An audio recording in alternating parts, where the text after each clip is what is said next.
Atendendo a pedidos, vamos estudar juntos como calcular um transformador de força. Eu sei que tem muita gente curiosa no transformador de saída, no transformador de áudio dos equipamentos valvulados. Mas, como diria o Chico Picadinho, vamos por partes. Se você pretende construir o seu transformador de forma artesanal, veja bem, existem vários fabricantes no Brasil e com certeza no resto do mundo que fazem esses equipamentos com excelência, têm experiência, sabem onde comprar os melhores materiais. Mas você quer aprender a fazer, pelo menos para saber o que tem dentro, aprender a calcular ou de repente fabricar o seu artesanalmente em casa para os seus testes. Então vamos lá. Se for esse o caso, esse vídeo é para você.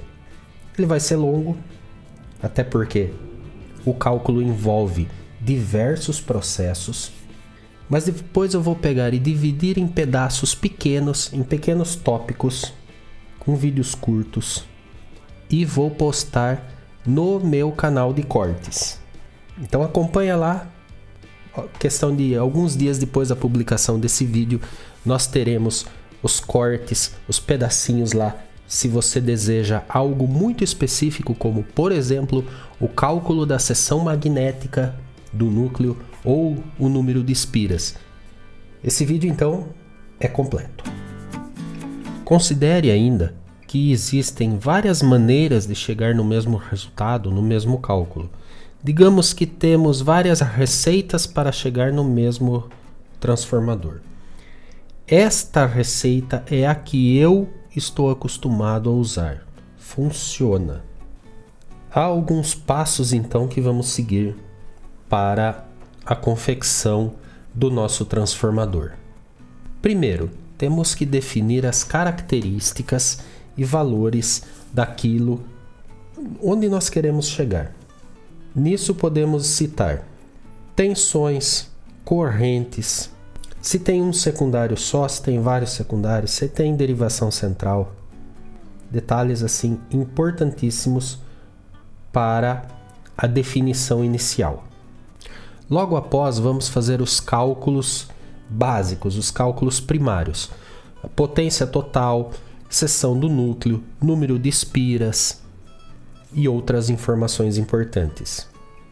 Uma outra coisa que chama teste de viabilidade é o seguinte: depois de todas as informações coletadas, escolhido um núcleo, nós temos que calcular se a bobina vai caber dentro do vão da chapa. Veremos isso no momento oportuno. O cálculo do material necessário, dimensões da chapa, quantidade, bitola do fio, quantidade de fio. Uma curiosidade aqui, o fio esmaltado é vendido em quilograma e não em metro. E finalmente, a construção e teste de um equipamento. Então vamos começar. Primeiro de tudo, temos que definir as características e valores, que são: quais as tensões de entrada? E aqui nós chamaremos entrada de primário. Teremos somente 127, somente 220, opção para os dois é outro valor. E veja que aqui nós não sabemos ainda qual é a corrente e a potência. Isso será definido pelo secundário. Quais as tensões de saída? Teremos uma saída só? Um secundário só? Qual é a tensão dele? Teremos mais tensões e, consequentemente, mais secundários? E, claro, as correntes de cada tensão necessária. Além disso, algum enrolamento secundário terá derivação central ou center tap? Para circuitos a válvula é muito comum que a alta tensão seja com derivação central. Para este vídeo, vamos utilizar este exemplo, que é um transformador típico para algum rádio ou amplificador valvulado. O primário, do lado esquerdo, opções para 127 e 220 volts, os dois secundários do lado direito.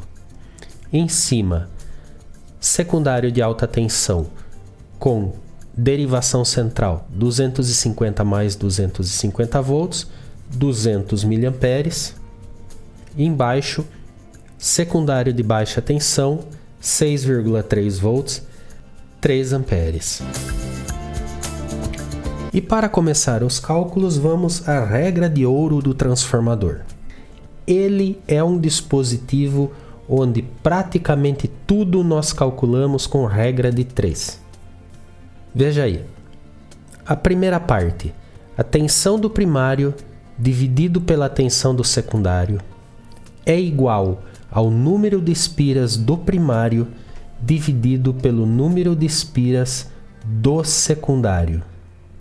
E isso é igual à corrente do secundário dividido pela corrente do primário. Por que a corrente é ao contrário? Porque ela é inversamente proporcional. Veja bem, quanto maior o número de espiras, maior o número de linhas de campo que cortam o mesmo cobre, digamos assim, de forma simplificada. E com isso aumenta a tensão. Mais espiras é igual a mais volts. Mas no transformador, a potência do primário é igual à potência do secundário. Esta é outra regra. Claro, para o transformador ideal. Para um transformador real, a potência primária é um pouco maior que a secundária, porque temos que considerar as perdas no fio, porque o cobre não é um condutor perfeito, apesar de ser bom, e as perdas no núcleo, as perdas magnéticas. Mas para entendermos bem nesse primeiro momento, vamos dizer que a potência primária é igual à potência secundária. Então eu tenho uma potência, eu tenho uma quantidade de watts ou de VA, que falaremos aqui, volt ampere, que é uma outra unidade de potência. E acontece o seguinte: para uma potência X, eu tenho tensão vezes corrente. E pela regra da preservação da potência, para manter a mesma potência X, se a tensão subir, a corrente tem que cair. Porque afinal, potência é tensão vezes corrente. Para um V maior, o I obrigatoriamente cai. Por isso, inversamente proporcional.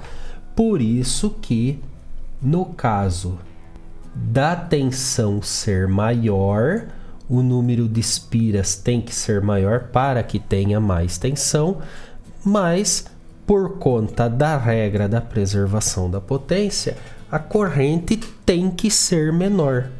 Tensão menor, número de espiras menor, a corrente será maior. Tendo essas informações, a primeira coisa que faremos é exatamente o cálculo da potência. Vamos saber de quem estamos falando. Qual é a potência desse transformador?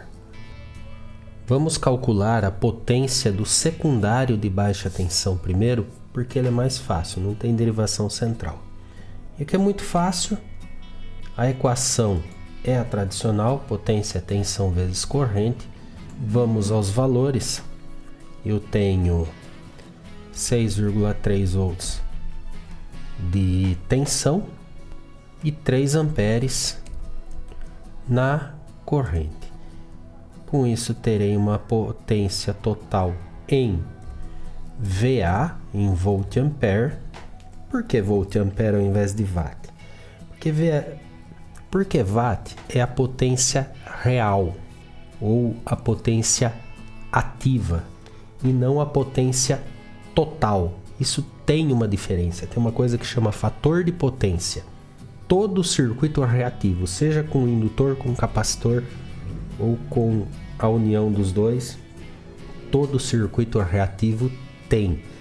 E quando é reativo, tem corrente parasita.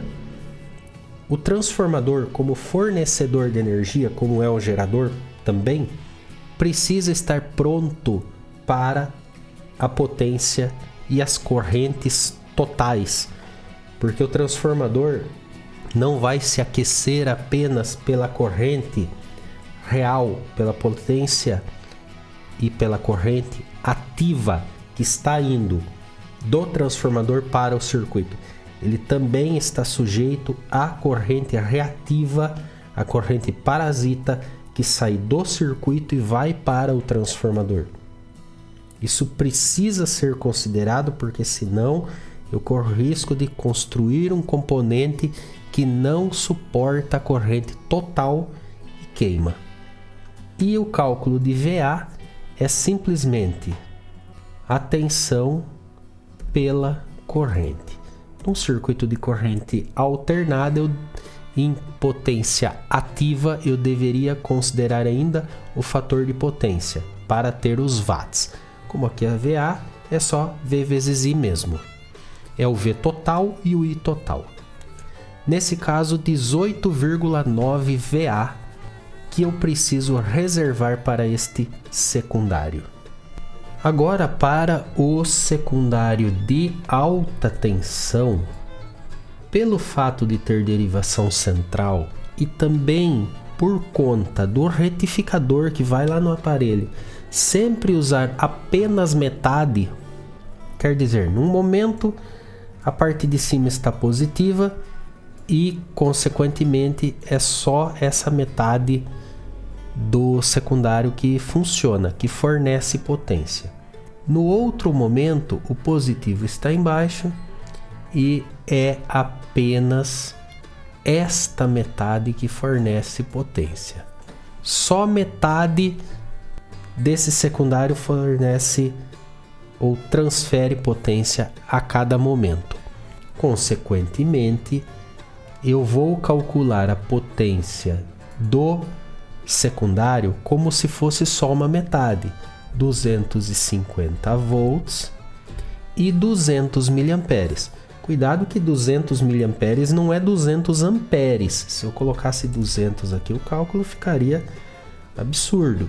200 miliamperes é 0,2 ampere, que dá 50 VA, uma potência considerável. Apesar de ser só 0,2 ampere, são 250 volts. Agora eu tenho que calcular a potência total do secundário, que é simplesmente a soma de todos os secundários. E tenho 68,9 VA.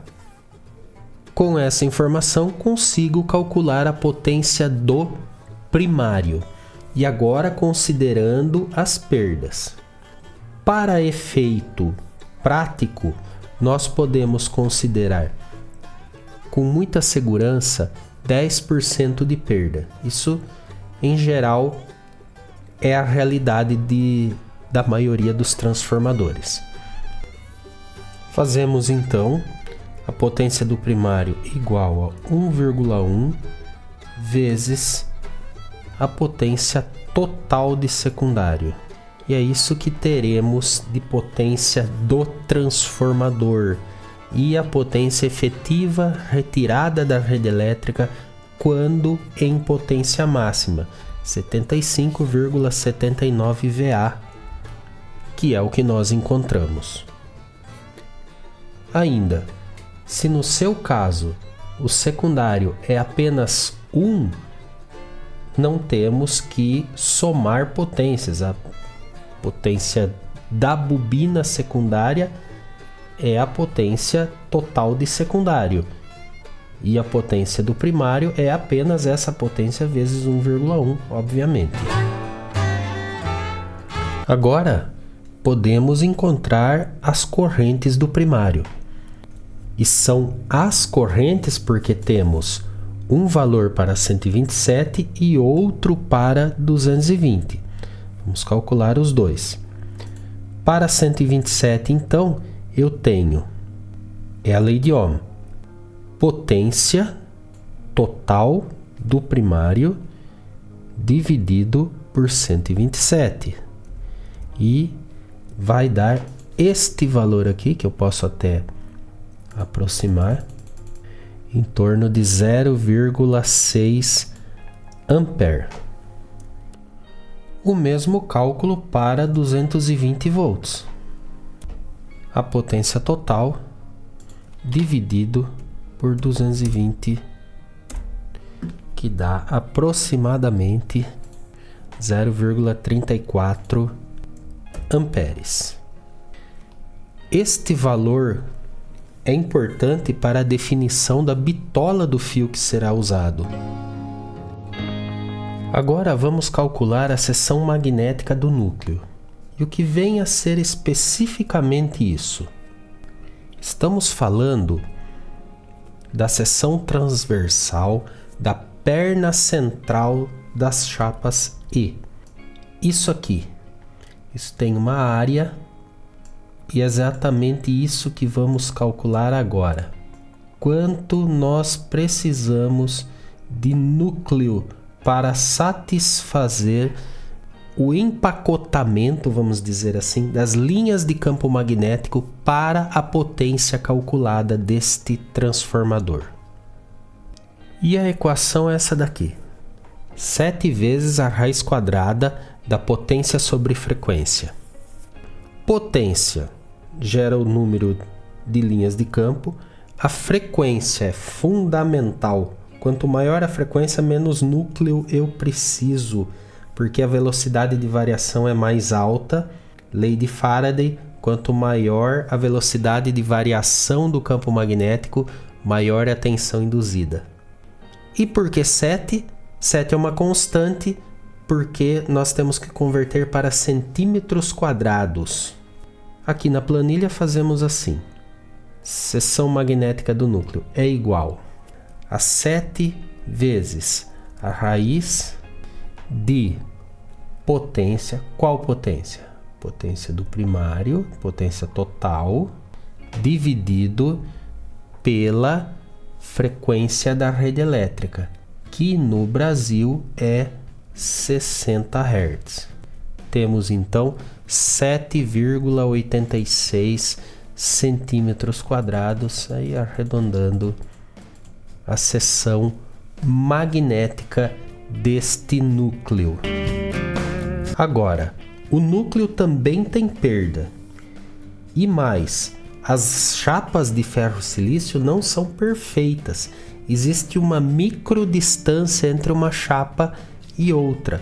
Por isso nós temos que colocar 10% em cima para que a seção geométrica, quer dizer, a seção real da peça fabricada, seja o mais próximo possível da seção magnética necessária. Por isso, colocaremos 10% a mais. 1,1 vezes a seção magnética, o que dá 8,65 centímetros quadrados. Agora podemos chegar ao número mágico que chama espiras por volt. Quantas espiras são necessárias em qualquer bobina, primário, secundário, qualquer secundário, para chegar na tensão desejada? Aqui temos essa equação grande e os números constantes também têm tudo a ver com conversão de centímetro para milímetro quadrado, as grandezas envolvidas. Uma coisa interessante e curiosa é que quanto menor o transformador, maior o número de espiras necessárias para cada volt. Transformador pequeno tem muitas espiras de fio fino, porque as correntes são pequenas. Um transformador grande tem menos espiras por volt, com fio grosso. Vamos montar a equação na planilha.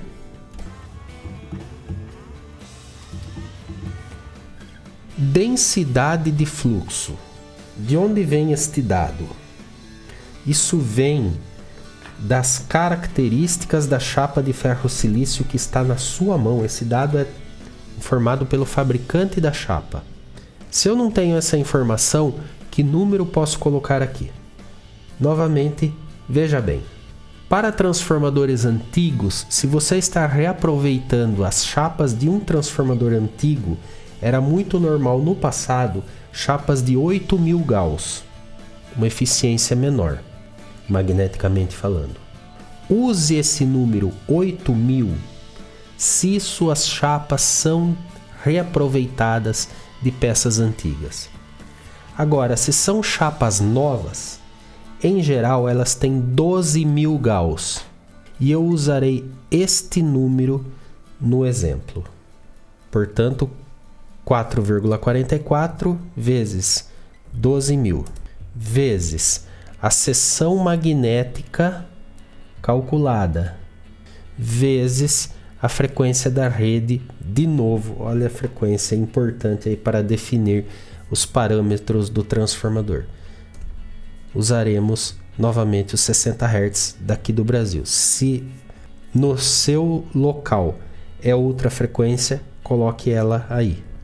E temos 3,97 ou arredondando 3,98 espiras para cada volt. Como esse transformador tem uma potência um pouco maior, potência total de 75 VA, o número de espiras para cada volt já é um pouco mais baixo. Neste momento, conseguimos calcular o número de espiras necessárias, já que temos o número de espiras para cada volt. Basta multiplicar a tensão desejada pelo número de espiras por volt. No caso do filamento de 6,3 volts, eu farei 6,3 vezes o número de espiras por volt, 3,98, e terei 25 espiras. Aqui já tirando as casas decimais, porque o número de espiras é valor inteiro.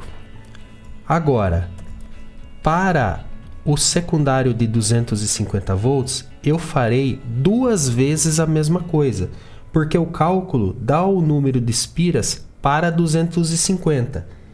E o secundário é 250 mais 250. Portanto, eu posso pensar de duas maneiras, que é 250 vezes espiras por volt, que dará 994, mais 994, ou seja, faço 994 espiras, tiro a derivação central, faço mais 994 espiras. Ou posso pensar que é 994 vezes 2, dá 1988 espiras com derivação central. Aí você pensa do jeito que quiser. Eu particularmente acho mais fácil falar que coloco lá no meu contador 994 espiras, paro, derivação central, faço mais 994 espiras. Para o primário de 127 volts, nenhum segredo, nenhuma novidade.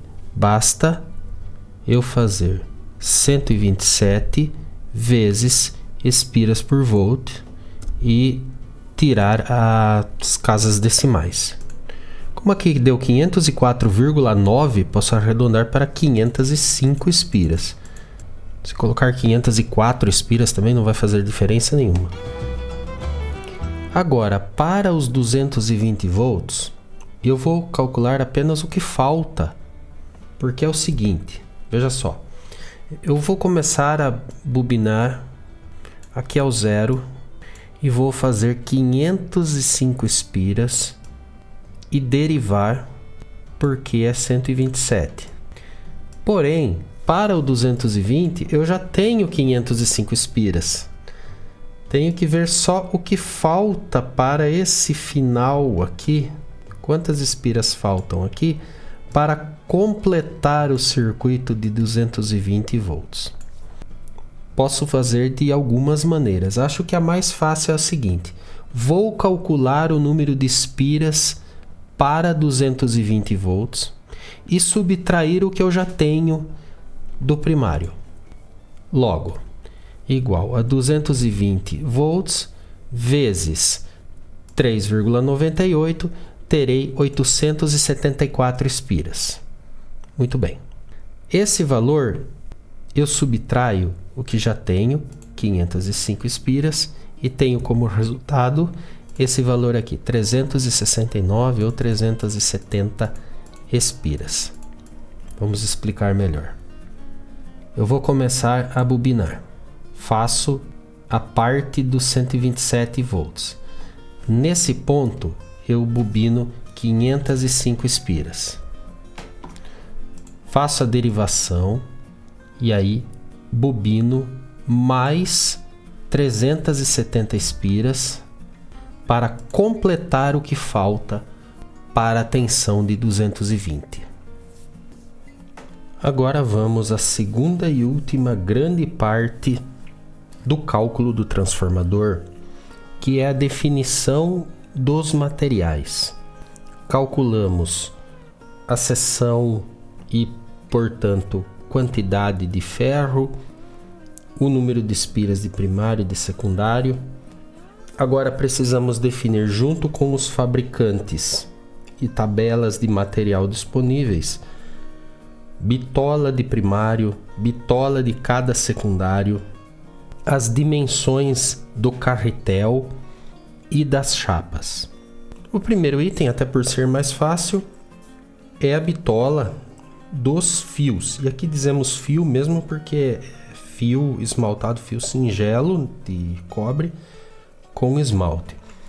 Existe essa tabela aqui que diz o seguinte: existe uma densidade de corrente, uma quantidade de corrente que consigo conduzir em amperes para cada milímetro quadrado de fio. Para transformadores pequenos, a densidade é maior porque são peças de potência pequena e que, portanto, esquentam muito menos. Pelo fato de ter menos calor, podemos colocar mais amperes para cada milímetro quadrado desse fio e ainda estar dentro dos limites de calor e de condução de corrente.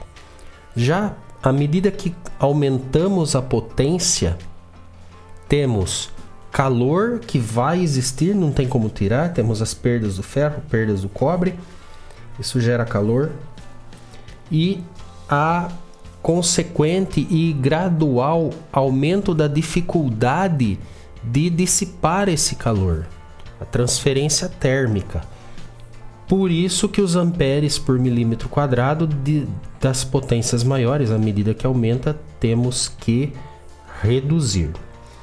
E essa potência do transformador é a potência ali do primário, a potência com as perdas. Vamos verificar em que posição da tabela esse transformador se encaixa. Claro que para quem tem experiência com planilha de cálculo, consegue fazer aqui uma função C, um proc V, e a própria planilha decide qual é a posição aqui da tabela correta. Se você sabe fazer, perfeito. Eu não farei aqui porque não é o sentido até deste vídeo. A potência total do primário é de 75,79 VA. Portanto, estamos na segunda linha, se encaixa entre 50 e 100, 2,5 amperes para cada milímetro quadrado. Essa será a fundamentação para a escolha da bitola correta, tanto de primário quanto de secundário.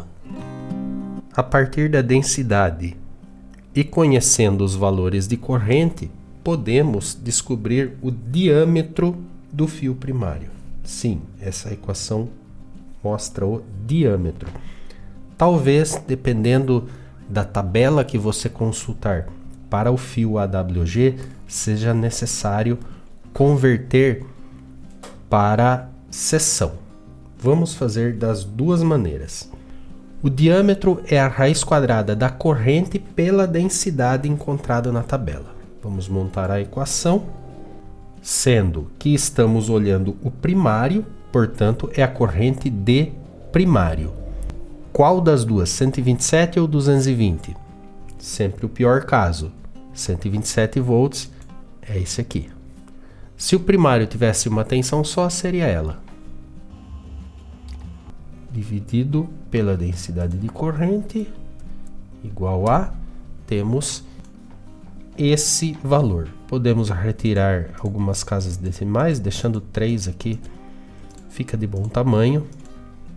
E agora refazemos o cálculo para o secundário de alta tensão, que tem este valor de corrente, 200 mA, 0,2 A, e o secundário de baixa tensão, que tem 3 amperes. O cálculo é o mesmo, utilizando 2,2 amperes por milímetro quadrado.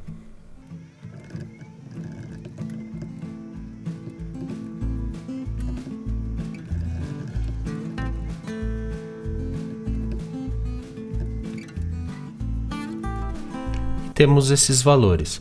O primário precisa de 0,521 milímetros, o secundário de alta tensão 0,302 e o secundário de alta tensão 1,168 milímetros. Não é milímetro quadrado porque é diâmetro. Agora vamos calcular os milímetros quadrados. Lembra lá da aula de matemática? Como que eu sei a área de um círculo? Π vezes raio ao quadrado. Aqui eu tenho diâmetro, tenho que pegar esse número, dividir por 2 para levar na equação. A equação aqui, π vezes raio ao quadrado, ou π vezes metade do diâmetro ao quadrado, que é a mesma coisa. Como temos o diâmetro, vou pela segunda parte.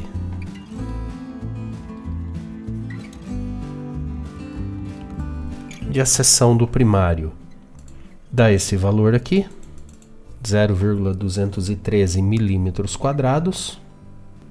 Do secundário de alta tensão, 0,071 milímetros quadrados. E do secundário de baixa tensão, 1,071 milímetros quadrados. Agora, basta procurar na internet uma tabela de algum fabricante de fio normalizado, esmaltado, pegamos a bitola AWG para definir esse material. Baixei a tabela de um fabricante, apesar que hoje em dia é só passar esse valor para uma inteligência artificial e perguntar qual é o correspondente em AWG. Vamos fazer pelo método tradicional. O primário tem que ter aproximadamente esse valor, 0,213 milímetros quadrados. Peguei a tabela desse fabricante, vamos ver aqui, e é em diâmetro. E temos aqui o fio, aproximadamente, ou o fio 32 ou o fio 31. Eu usaria o 31 porque um pouco mais grosso dá uma garantia maior de corrente e assim uma durabilidade maior. Vou escolher o fio 31, fio fino. Secundário de alta tensão, diâmetro dele 0,302. Vamos procurar.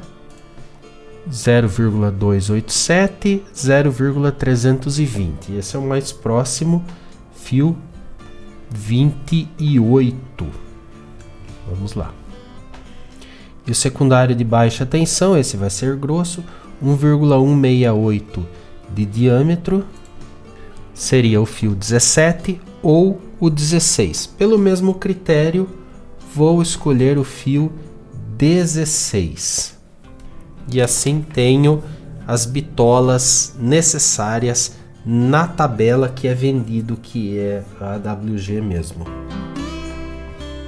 O próximo item que precisamos definir e que vai influenciar no tamanho das chapas é o carretel, que vem a ser exatamente essa estrutura plástica que suporta as bobinas na fabricação e também promove a isolação entre as bobinas e o núcleo.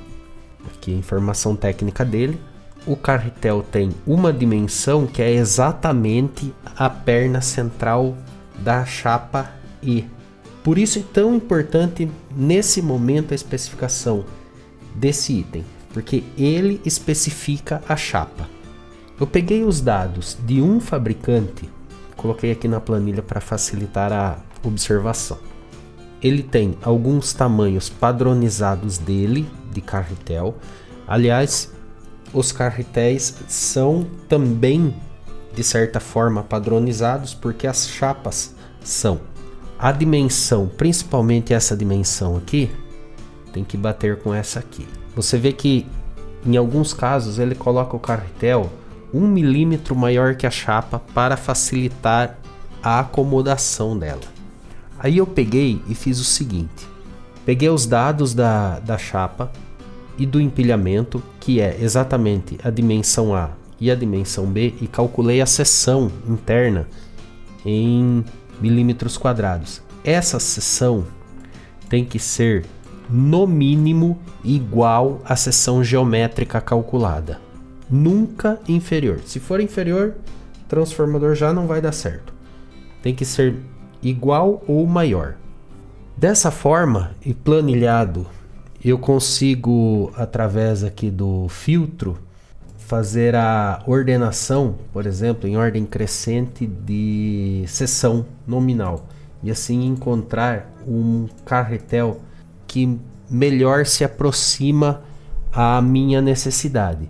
Depois eu posso empilhar ou ordenar por chapa para fazer uma busca mais refinada. Vamos escolher o carretel para especificamente nosso projeto agora. E para a sua escolha, precisamos vir aqui onde calculamos a seção geométrica do núcleo, que tem 8,65 centímetros quadrados.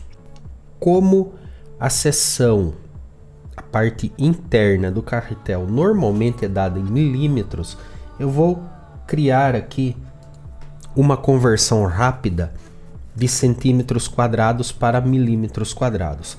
Basta multiplicar por 100 o valor para sair do centímetro para o milímetro quadrado.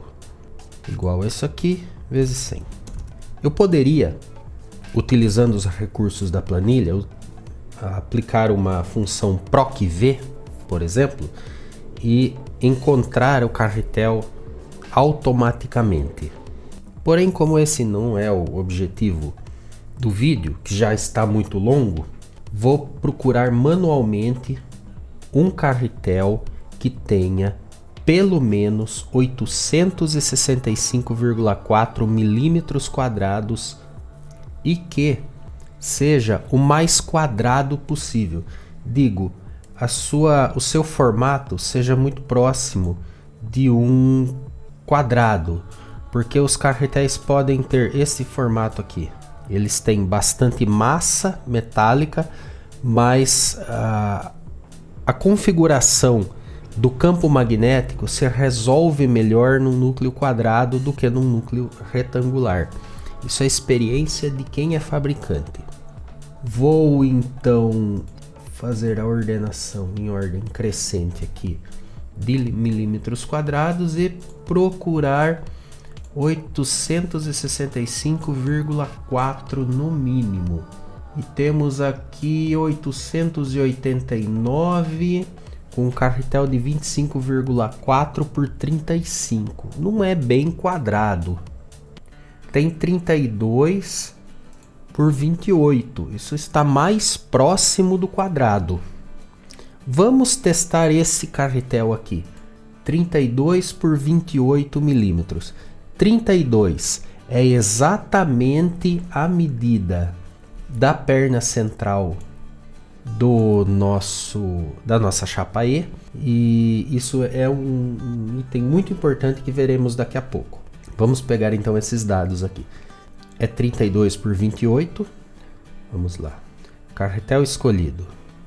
E agora os dados importantes são a perna central do E em milímetros, que é o primeiro número aí, 32 milímetros. E o segundo item é o empilhamento, é a espessura, é a quantidade de aço que será usado. O empilhamento é isso aqui, tá? É isso aqui, o empilhamento. Enquanto que a perna central do E, você consegue ver aqui na foto, é isso aqui, tá? O empilhamento não é o item mais importante agora. A perna central é mais importante nesse momento. Mas vamos deixar anotado aqui. O empilhamento é de 28 milímetros. Muito bom. Agora vem um item importantíssimo para a confecção do transformador, que é a escolha correta do núcleo da chapa E. No primeiro momento, ele é baseado no carretel. Como escolhemos o carretel de 32 por 28, temos 32 milímetros da perna central do E. Então vem aqui comigo nesse desenho. Veja só, eu fiz um resumo. Eu tenho um espaço aqui, a janela, onde tem que caber o carretel, a bobina do primário, o isolante entre primário e secundário, os secundários e seus devidos isolantes e o último isolante em cima. Tudo isso tem que caber dentro dessa área aqui, dentro dessa seção. Se eu não verificar essa seção, se vai caber todo esse material aí dentro, eu posso literalmente perder o serviço. Eu construo o transformador na bobina e ele não entra, ele não veste aqui dentro. Imagina que eu tenho um carretel, o meu carretel tem esse tamanho aqui. Digamos que esse aqui é o carretel. Ele vai encaixar aqui dentro. Só que aí eu construo a bobina do primário, isolante, primeira bobina do secundário, isolante, segunda bobina do secundário, isolante de novo. E aí quando eu vou tentar encaixar, isso aqui bate na parede e não encaixa. Eu tenho que fazer a verificação se a seção total utilizada é menor do que a disponível. E aí nós temos algumas informações importantes. Para chapas padronizadas, a relação é essa aqui. A minha chapa, nesse exemplo que eu deixei aqui, se eu tiver um carretel de 40 por alguma coisa, significa que a perna central da chapa é de 40 milímetros. Essa dimensão A aqui. O campo magnético vai fluir por aqui. Claro, vai ter a chapa I depois, né? E vai fluir por aqui. Por isso, é muito óbvio que esse trecho e as pernas laterais são metade da dimensão A, porque flui metade do campo magnético. E aqui também, esse trecho aqui é metade do A. Aí, a janela tem de vão metade da dimensão A de altura e 1,5 vezes a dimensão A de largura. Para calcular a seção que eu tenho disponível aqui, basta multiplicar isso por isso. Nesse exemplo de 40 milímetros, eu tenho a seção de 40 dividido por 2, que é essa parte, vezes 40 vezes 1,5, que é essa parte. E dá um total de 1.200 milímetros quadrados. Agora eu tenho que calcular a seção ocupada pelas bobinas. É muito fácil de calcular. Nós vamos calcular e a seção total, somando tudo, todas as bobinas, tem que ser menor que a seção disponível aqui. Se não for menor, eu tenho que pegar uma chapa maior que tem o vão central, a janela maior, e consequentemente tenho que trocar o carretel. Está vendo? Provavelmente na primeira escolha do carretel não vai dar certo, mas eu tenho um ponto de partida. Eu sei que é maior que esse. Provavelmente o próximo ou 2 maiores vai dar certo. Vamos ver aqui. Vamos calcular a seção da janela para a chapa escolhida, que é de 32 milímetros.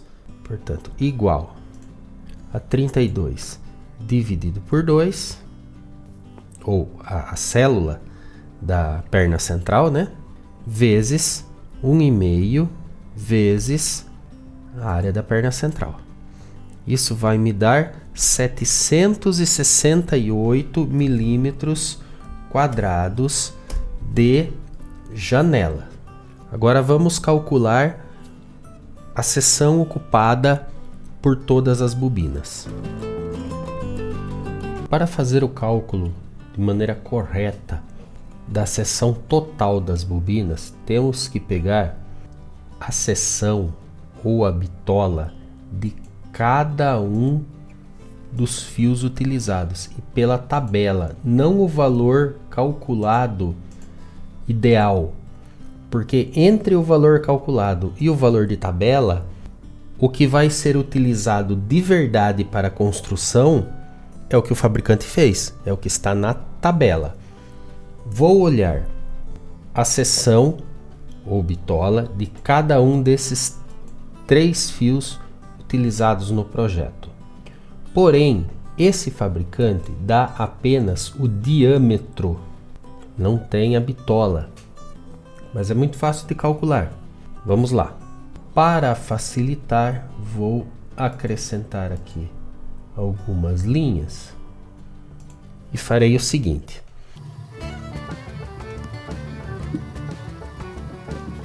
Vou verificar o fio 31, como essa tabela só dá diâmetro, vamos ver qual é o diâmetro dele. O fio 31 AWG tem 0,226 milímetros. Vamos anotar esse número. Para calcular a seção, podemos usar esta equação aqui. A seção é π vezes raio ao quadrado. Como aqui tenho o diâmetro em milímetros, eu calculo diâmetro dividido por 2 ao quadrado. Π vezes metade do diâmetro ao quadrado. E dará este valor aqui em milímetros quadrados para o fio de 31 AWG do primário. Farei o mesmo procedimento para o fio de 28 AWG, que é do secundário de alta tensão. Procuro aqui o fio 28, dá 0,320, mesmo procedimento.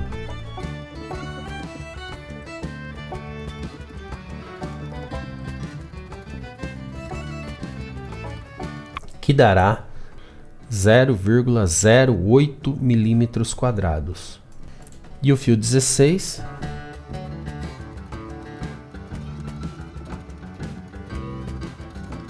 que dará 1,307 milímetros quadrados. Muito bem. Agora com essa informação desta bitola, desta e desta, e também sabendo o número de espiras para cada um, que são essas aqui, esta, essa e essa. Vou calcular a seção total ocupada pelos fios. Só tenho que lembrar que para o primário deve ser o número total de espiras. Quer dizer, 505 mais 370 espiras, porque as duas partes ocupam o espaço.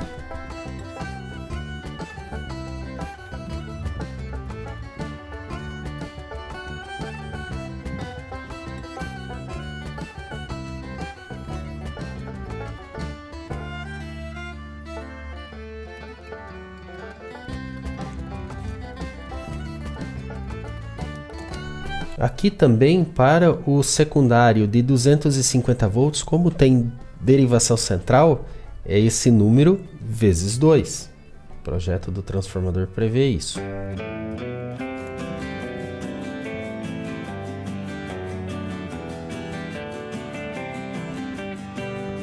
E eu terei uma seção total ocupada pelas bobinas de 227,7 milímetros quadrados. E a seção da janela, 768 milímetros quadrados. Vamos ver se isso cabe ou não. Aparentemente parece que sim, porque 227 é menor que 768. Mas temos que considerar os espaços e como isso funciona. Imagine o seguinte: todos os fios são redondos. Justamente pelo fato de serem redondinhos, eu crio um espaço entre eles que não tem fio. E esse espaço ocupa espaço. Ocupa uma área ou uma seção importante do projeto. Faz a bobina crescer. A bobina não terá apenas 227 milímetros quadrados. Isso é só de cobre de seção. Tem que considerar o espaço também. Para efeitos práticos, a bobina vai ocupar 3 vezes isso. Se eu garantir que a área da janela é 3 vezes maior, no mínimo 3 vezes maior que a área ocupada pelas bobinas, eu garanto que vai dar certo. Esse transformador é viável. Agora, se por aqui 227 vezes 3 for maior que 768, ou 768 é menor que 3 vezes a área das bobinas, esse transformador não é viável. Se você montar, ele não vai fechar. O carretel com as bobinas não vai entrar aqui nesse vão. E se não entrar, o que acontece? Vamos ver.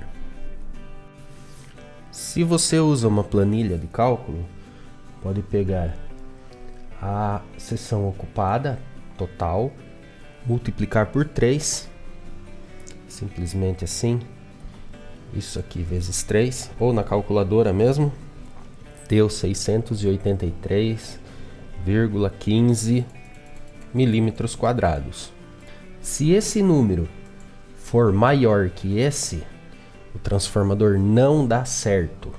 No nosso caso, 683 ficou menor que 768. Portanto, esse transformador é viável. Se eu construir, mesmo com todos os espaços, os isolantes necessários, vai caber a estrutura aqui dentro. Muito bom. Às vezes não dá certo.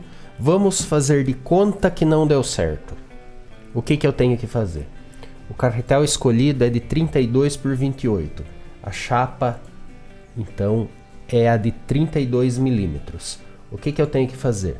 Eu tenho que escolher a próxima chapa. A próxima chapa. Não aumentar aqui os milímetros quadrados, porque vai cair talvez na mesma chapa.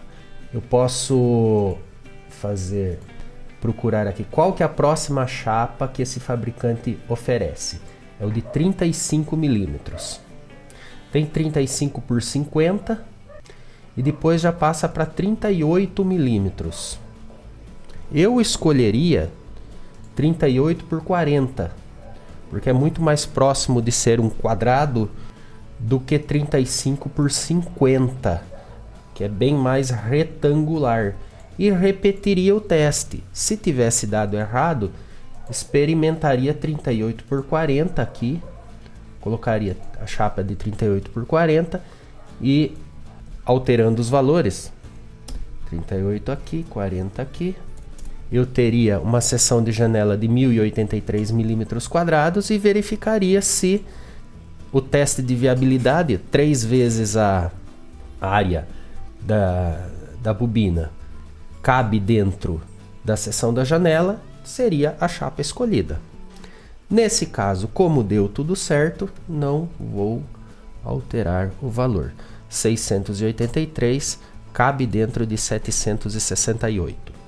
Conhecendo a planilha, você pode inclusive fazer uma formatação condicional para que essa janela fique vermelha, por exemplo, se o teste de viabilidade foi negativo, não deu certo, e verde se deu certo. Ou uma função C com um texto aqui na frente, deu certo, não deu, viável, não viável, ou atenção, troque, enfim.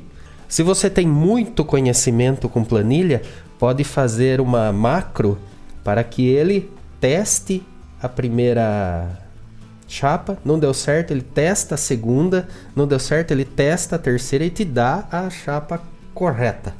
Também existem todas essas opções e que, de novo, não abordaremos nesse vídeo porque já ficou bastante longo. O importante é que aqui deu certo. Novamente, 683 é 3 vezes o valor da seção ocupada pelas bobinas. E ok, agora podemos separar o material para começar a construção.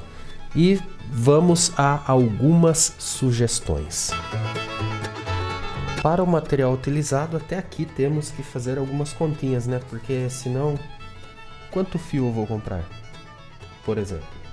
Algumas coisas já estão prontas, outras ainda temos que calcular quantidades. Para o fio primário, de 0 até 127 volts, são 505 espiras.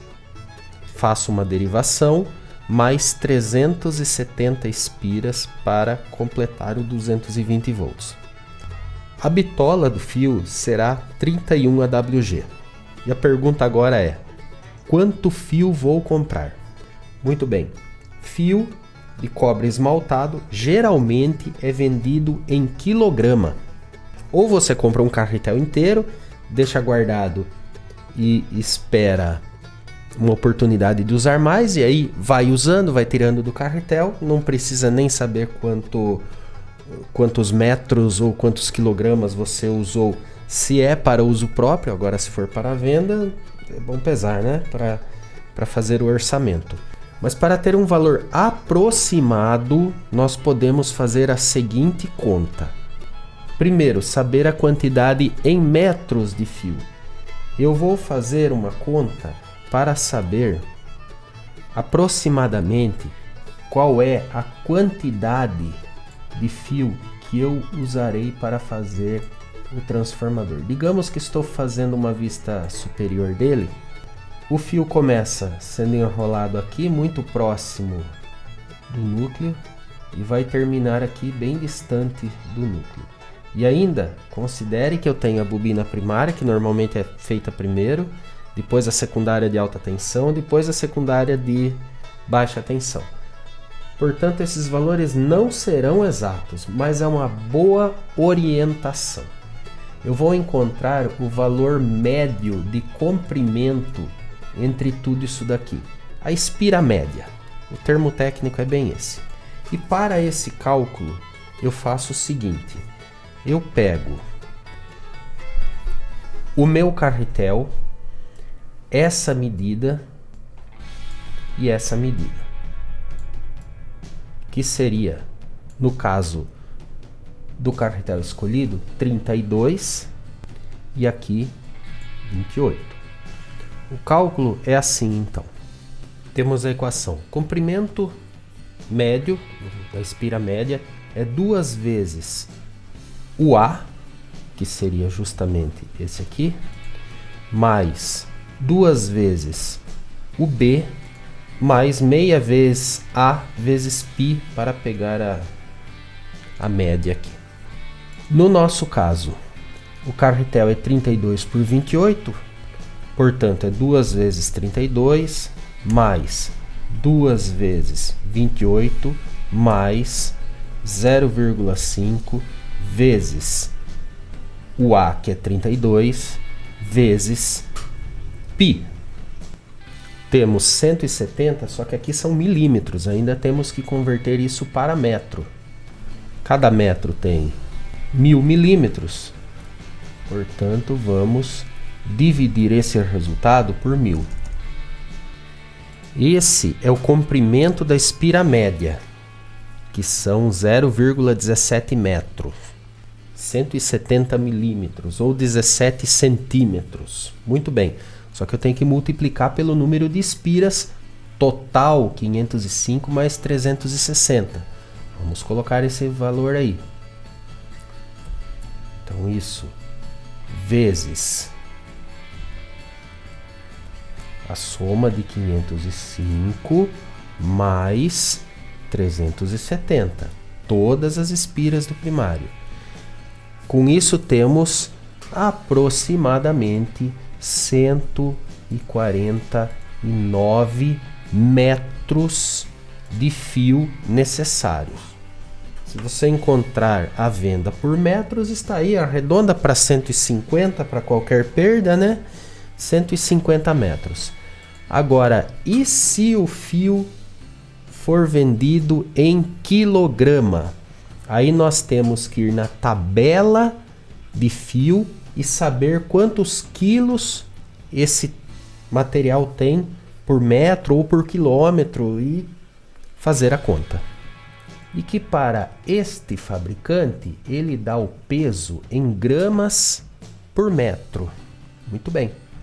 O fio 31 está aqui, será este aqui e o peso está aqui. 0,357 gramas para cada metro.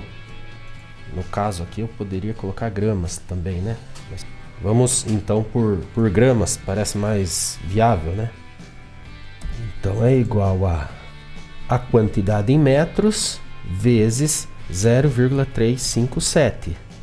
E tenho aproximadamente 53 gramas de fio utilizado. Peso bastante leve, né? Ele tem menos que 1 grama por metro. Fio bastante fininho. 53 gramas. Arredonde para cima para quanto seu bolso decidir. E é esse o material.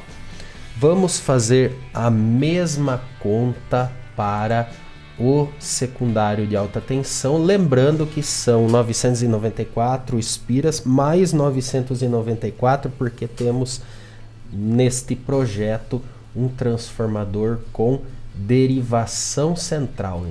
Todo o cálculo feito para uma metade é feito para a outra metade também, e você vai construir as duas metades. O resultado final tem que ser multiplicado por 2. E claro que o fio 28 é mais grosso, são muitas espiras, vai ficar mais pesado, vai dar um peso superior ao fio primário. E o secundário de baixa tensão é fio mais grosso ainda, porém são poucas espiras. Portanto, o cálculo é o mesmo, só considerando que tem que ser 2 vezes 994, 2 vezes 32 milímetros, que é o comprimento da chapa, mais 2 vezes 28 milímetros, que é o empilhamento, mais meia vezes 32 milímetros, vezes π. Tudo dividido por 1000 para dar em metros, e tudo vezes 2 vezes 994 espiras, para as duas metades. Temos como resultado disso 338 metros aproximadamente. Vamos descobrir o peso do fio 28. Está aqui. Fio 28 tem em gramas 0,7165 igual a 0,7165 gramas vezes 338 metros, aproximadamente 243 gramas. Eu arredondaria para 250 gramas de fio. E finalmente, quantidade do fio secundário de baixa tensão, que é o fio 16 AWG. Repetindo, mesma conta. Temos aproximadamente 4 metros de fio, pouca coisa realmente, e o peso —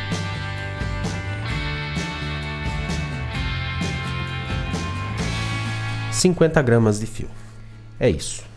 Depois do fio, uma peça, um carretel de 32 por 28 milímetros, chapa ZI de 32 milímetros, quantidade de chapa ZI. Outro problema, Geralmente, a mais comum aqui no Brasil são as chapas de 0,5 milímetro de espessura. Então, se for ela, eu preciso de um empilhamento de 28 milímetros. Para fazer 28 milímetros, tendo chapas de 0,5 milímetro, basta multiplicar por 2, certo? Ou 28 dividido por meio. Dá aproximadamente 56 chapas do conjunto EI. Se for vendido em peças, pouco mais que 56, vai que estraga alguma, né? Pouco mais que 56 pares EI. Se for vendido em quilo, peça para seu fornecedor pesar as chapas e fornecer. E aí, finalmente, para fazer as isolações. Não é para fazer isolação em papel craft, em jornal, já vi cada coisa. Nós temos que usar o material correto para evitar problemas, superaquecimento, queima, até um incêndio. O material isolante tem características dielétricas, características isolantes corretas e características de temperatura corretas. Vou dar alguns exemplos. Procure o fio de cobre esmaltado. Eles também têm classes de temperatura para transformadores pequenos, transformadores aí para o seu rádio, para qualquer coisa. As classes inferiores de temperatura, ok, tudo bem. Agora, para um produto industrial, aí nem esse vídeo não serve, né? Mas para produtos industriais como motores, transformadores de força que vai dentro de um painel, temperatura alta, existem as classes superiores de temperatura justamente para atender às exigências. Depois, para a isolação entre camadas, entre bobinas, é interessante o filme de poliéster. Ele tem uma espessura muito fina, ele não ocupa muito espaço, é bastante maleável, interessante para os transformadores, tem resistência térmica e isolação compatíveis e é muito usado para finalizar o transformador, para esconder as bobinas, a não ser que você faça um transformador lindo, quer finalizar com filme de poliéster que mostra tudo que tem lá dentro.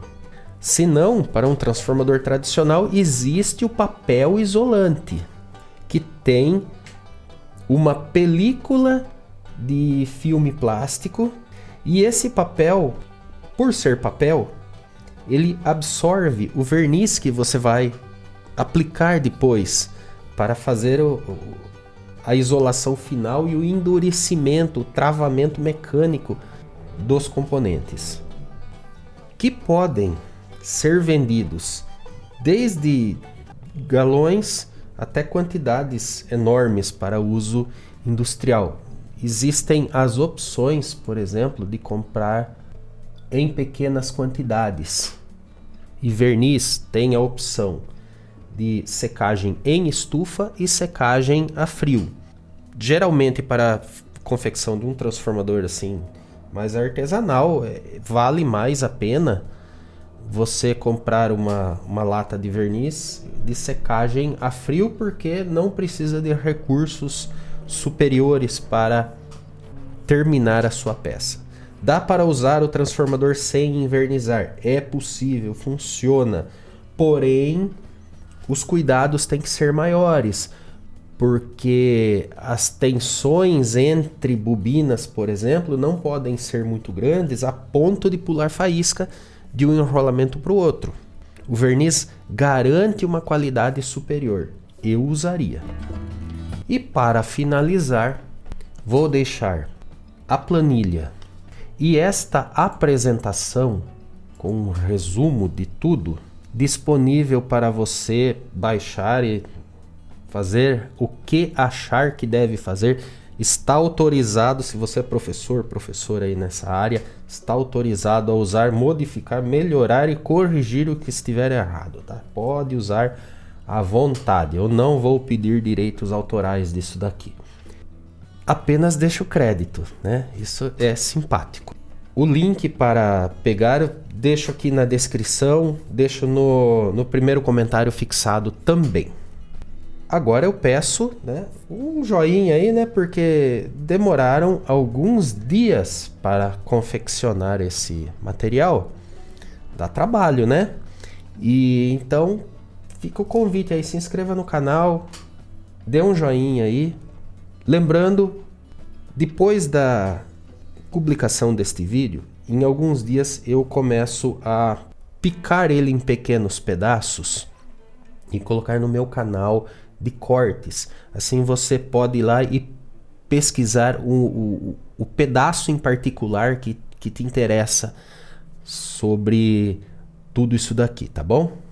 E fica também o convite para se matricular no nosso curso de rádio a válvula, de eletrônica a válvula, e estamos aí em processo de finalização de projeto e construção de amplificadores de alta fidelidade. Não é amplificador para guitarra, apesar que dá para usar, mas a turma da guitarra gosta de distorção, e os meus amplificadores não têm distorção, são de alta fidelidade.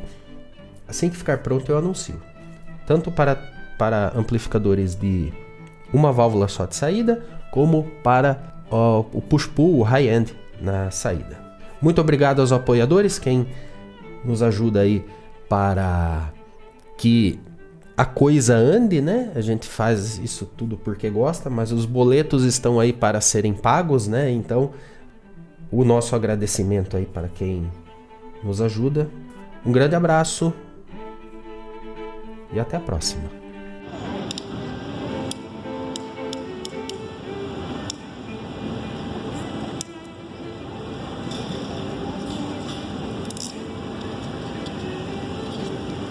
Tá novinho esse aqui.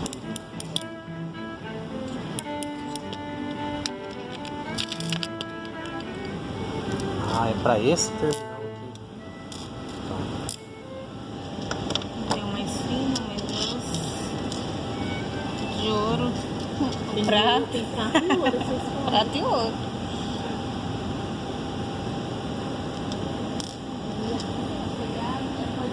Ele tem que nem um furinho.